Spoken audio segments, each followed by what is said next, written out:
Merry Christmas! Happy Holidays! Today we're making a classic holiday food, which is the Panettone pudding. This is very easy to make and it's good to serve for breakfast on Christmas morning.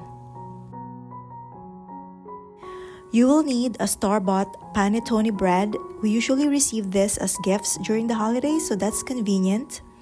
You'll need about 2.5 cups of that Panettone bread to cut into pieces. You'll also need fresh whole milk and eggs. That's 1 cup of whole milk and 4 eggs. 1 teaspoon of vanilla extract. 1 teaspoon of nutmeg and 1/2 cup of sugar and 1 teaspoon of salt. Cut the bread into tiny pieces and place them in a bowl. Soak the bread pieces in the milk.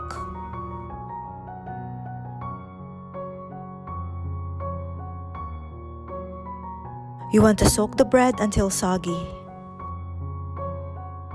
In a separate bowl, mix the 4 eggs with the rest of the ingredients.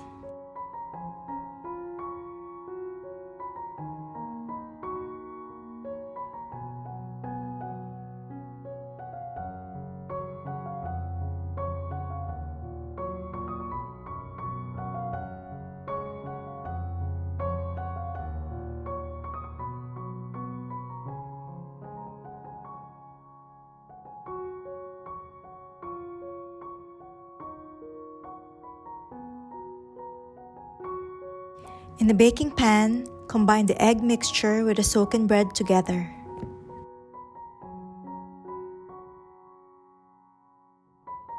In a preheated oven, bake the bread for 40 minutes at 350 degrees Fahrenheit.